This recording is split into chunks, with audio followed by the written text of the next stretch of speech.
মনোযোগের কারণে এদিকে কত খাইছে হুঁশ থাকে না। বিজ্ঞান বলতেছে একজন বাচ্চা যখন তার মনোযোগ অন্যদিকে নিয়ে যায় খাওয়ানো হয়, এই সন্তানটি ব্রেনের দিক থেকে সে দুর্বল হয়ে যাবে, শারীরিক দিক থেকে দুর্বল হবে। কারণ যেই জিনিসটি খাচ্ছে এই জিনিসটির গুণাগুণ সম্পর্কে থেকে বোঝানো হচ্ছে না। যখন একটি মানুষ মনোযোগ দিয়ে খায় তখন এই মস্তিষ্ক থেকে একটা তার সিগন্যাল আসে, তার শরীরের মধ্যে একটা রস জন্ম নেয়, সেইটার নাম হলো ফলিক অ্যাসিড। এটা বের হয়ে আসে। আকর্ষণীয় খাবার যখন নাড়াচাড়া করে তখন জিভাতে দাঁতের ভিতর থেকে কিছু পানি আসে, জানেন তো নাকি? অনেক সময় খাবার আগে পানিটা টপ টপ করে পড়ে, তাজা পানি, এটার নাম হলো ফলিক অ্যাসিড। এটা এত বেশি পাওয়ারফুল, এটা যখন বের হয়ে আসে তখন খাদ্যটা মনোযোগ দিয়ে খাইলে খুব দ্রুত হজম হয়ে যায়। আর যখন মনোযোগ থাকে না তখন খাওয়ার সঙ্গে সঙ্গে এই রসটা না থাকার কারণে পেটে ডিস্টার্ব শুরু হয়, দীর্ঘদিন ডিস্টার্ব হয়, শেষ পর্যন্ত গোটা শরীর তছনছ হয়ে যায়। এই জন্য মনোযোগ না দিলে কোনো কিছুই 100% পাওয়া যায় না। স্ত্রীর দিকে মনোযোগ না দিলে স্ত্রীর ভালোবাসা পাওয়া যায় না, খাওয়ার দিকে মনোযোগ না দিলে খাওয়া তার শরীরে উপকার করে না, কোরআনে মনোযোগ না দিলে মানুষটা গুমরা হয়ে যায়। আল্লাহ বলছেন যদি মনোযোগ দেয় তাহলে তার লাভটা হলো قل بفضل الله وبرحمته فبذلك فليفرحوا هو خير مما يجمعون।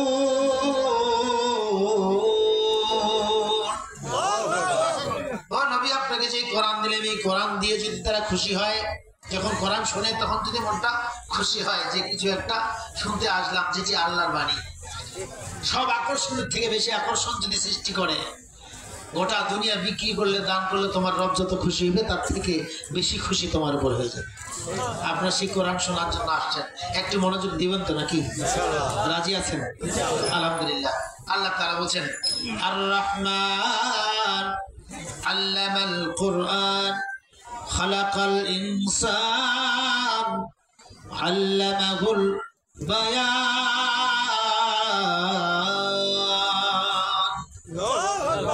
কোরআনের আয়াত শুনলে আল্লাহ আকবার বলবেন। আল্লাহ আকবার কেন বলবেন? কোরআন আছে যেখানে শয়তান আসবে সেখানে, আর শয়তান তাড়াবার একটাই বাক্য, সেটা হলো আল্লাহ আকবার।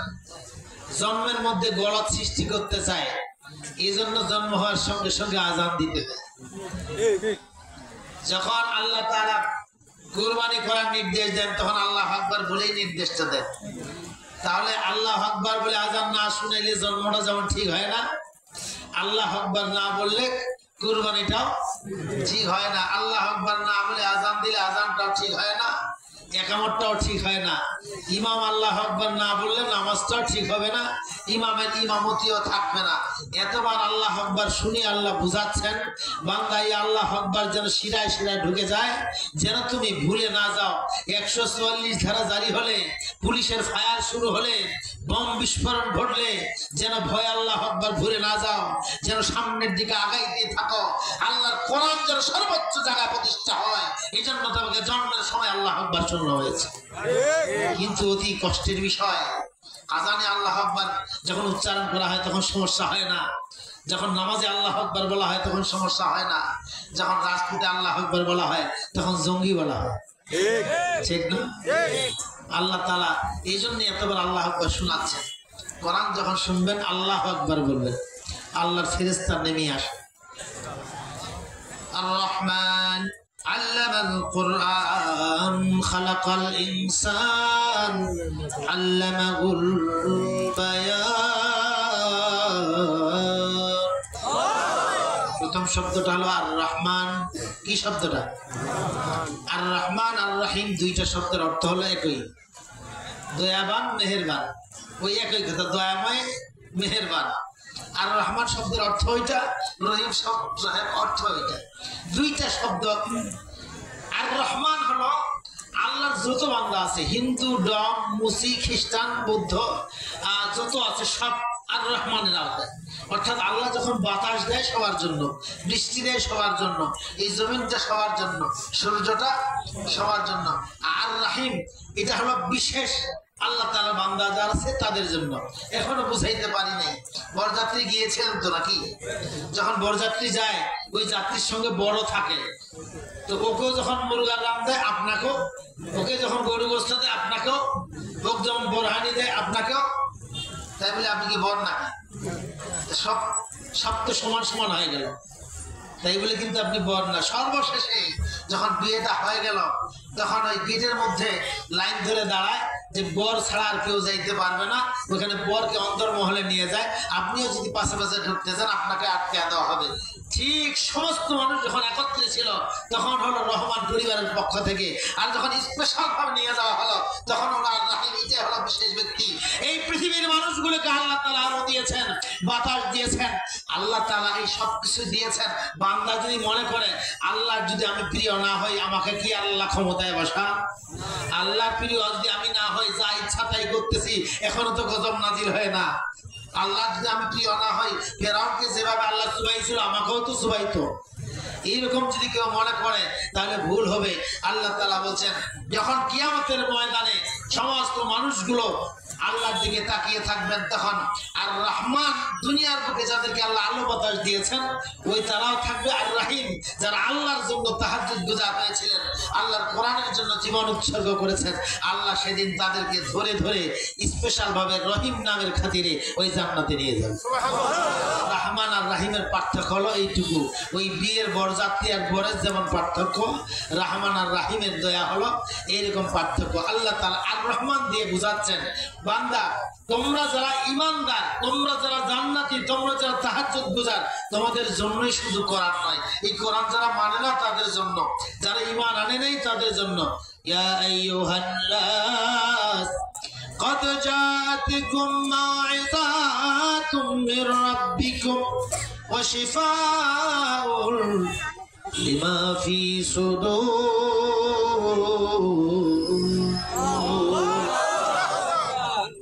পৃথিবীর মানুষ মানে মুসলমান না মুসলমান সবাই, قد جاءتكم موعظة من ربكم, তোমাদের রবের পক্ষ থেকে নসিহত এসেছে।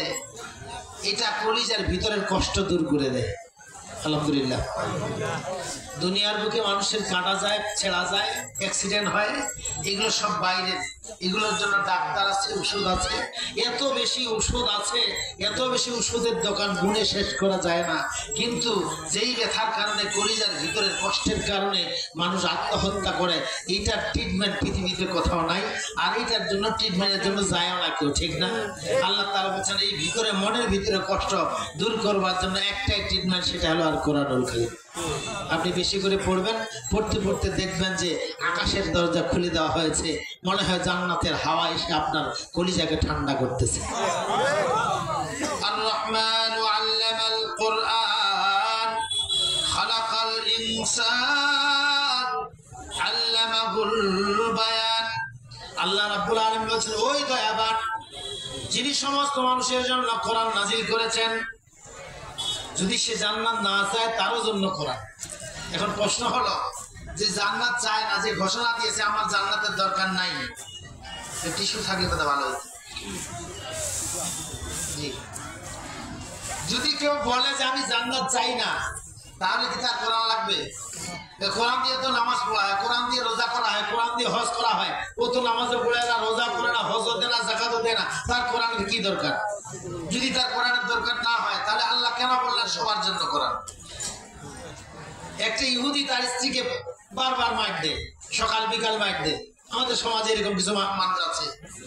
ইহুদির স্ত্রী এখন বলছে বাবার বাড়ি থেকে সেখানে তোমার বাড়িতে মাইরে খাচ্ছি, আজকে আমি সিদ্ধান্ত নিয়েছি আমি আত্মহত্যা করব। এখন বলছে যাও তুমি আত্মহত্যা করলে আমি বাঁচে যাই। সন্ধ্যার দিকে সে বাড়ি থেকে বের হয়েছে, আর ইহুদি বসে আছে, ওকে আটকায় না। স্ত্রী মনে করতেছে যে আমি বের হয়ে গেলে বোধহয় ধরে পড়ে আর ঘর নিয়ে আসবে, কিন্তু না, ঘরে আর আনলো না। এখন ওই নারীটা চলে গেল, কিছু তো যাওয়ার পরে চিন্তা করছে আমাকে কেউ যদি আটকাতে আটকাও। অনেক সময় রাগাতে অনেক কিছু করে, তখন অপেক্ষা করে কেউ ধরছে ধরুক, কিন্তু কেউ যদি না ধরে তখন কি করা যায়? তখন আস্তে আস্তে আগাচ্ছে। এক সময় সন্ধ্যার দিকে লক্ষ্য করছে আল্লাহ রসুলের ঘরের পাশ দিয়ে যাচ্ছে, ওই ঘরের ভিতর থেকে একটা আওয়াজ আসতেছে, একটা রানী বলতেছে আল্লাহ রসুল আমি আত্মহত্যা করার জন্য বের হয়ে এসেছি, আমাকে অনুমতি দেন, আমি আত্মহত্যা করব। আল্লাহ রসুল বললেন যে ইসলামে আত্মহত্যা জায়েজ নেই, দুনিয়ার বুকে যত কষ্টই তুমি পাবা এই কষ্টের প্রতিদিন আল্লাহ তোমাকে দান করবে। মুসলিম শরীফের 2021 নম্বর হাদিসের মধ্যে এসেছে, কোনো নারী যদি তার স্বামীকে অত্যাচার করে অথবা কোনো স্বামী যদি তার স্ত্রীর উপর অত্যাচার করে, এইভাবে গোটা জীবনটাই পার হয়ে যায়। এতগুলো বছর পার হয়ে গেল, স্ত্রী স্বামীর কাছে সুখ পাইল না অথবা স্বামী স্ত্রীর কাছে সুখ পাইল না। এখন যদি দাম্পত্য জীবন বিচ্ছিন্ন হয় তাহলে সন্তানগুলো নষ্ট হয়ে যাবে। এর খাতিরে এই সব কষ্ট মেনে নিয়ে স্ত্রীর দাম্পত্য জীবন থাকলো অথবা স্বামীটা থাকলো, কিয়ামতের ময়দানে সর্বপ্রথম বিচার হবে ওই স্বামী এবং স্ত্রী, দুইজনের ঝগড়া ওজন করা হবে। স্ত্রীর মুখ বেশি না স্বামীর মুখ বেশি, স্ত্রী বেশি মাইর দিয়েছে না স্বামী বেশি মাইর দিয়েছে, স্ত্রী বেশি আঘাত করেছে না স্বামী বেশি আঘাত করেছে। ওজন দেওয়ার পরে যদি দেখা যায় স্ত্রীটা হেরে গিয়েছে, তখন আল্লাহ তাআলা কিয়ামতের ময়দানে ওই হাদিসের মধ্যে এসেছে সমস্ত মানুষদের সামনে ওই স্ত্রীর সামনে একজন জান্নাতি নারী দিয়ে ওই স্বামীর বিয়ের ব্যবস্থা করবে। আর যদি স্বামী অত্যাচারী হয়, ওই নারীটা ধৈর্যের সঙ্গে দিন পার করে কিয়ামতের ময়দানে ওই স্বামীর সামনে একজন জান্নাতি পুরুষ দিয়ে আল্লাহ ওই নারীর বিয়ের ব্যবস্থা করবে। এবার সমান রাস্তে গোজ সবাই আল্লাহর কাছে সমান, এটা হলো হাদিসে এসেছে। তাহলে দুনিয়ার বুকে আপনার কোনো কষ্ট বিফলে যাবে। আমার ভাইরা, ওই ইহুদি নারী বলতেছে আমি আত্মহত্যা করব। আল্লাহ রসুল মুসলিম নারীদেরকে বললাম ইসলামে আত্মহত্যা জায়েজ নাই, আত্মহত্যা তুমি করিও না। কি কারণে করতে চাও? যে আমার স্বামীর বাড়িটা অনেক লম্বা, ওটা প্রতিদিন ঝাড়ু দিতে আমার কোমরে ব্যথা হয়ে যায়, আমার স্বামীর কাপড় ধুয়ে না দিলে তার আঘাত পাইতে হয়, মাইর খাইতে হয়, আমার স্বামীর অনেকগুলো সন্তান, তাদের দেখাশোনার ত্রুটি হয়ে গেলে আমার স্বামীর কাছে অত্যাচারিত হতে হয়। আল্লাহ নবী এত অত্যাচার আমি সহ্য করতে পারবো না, যার কারণে আমি আত্মহত্যার অনুমতি নিয়ে এসেছি। আল্লাহ রাসূল এখন বলছে তোমার স্বামী কি অনেক রাগ? এরকম স্বামী আছে না, তোমার স্বামী কি অনেক রাগ? বলে হ্যাঁ আল্লাহ রাসূল রাগ। কি করে? বকে? হ্যাঁ বকে। তুমি কষ্ট পাও? হ্যাঁ পাই।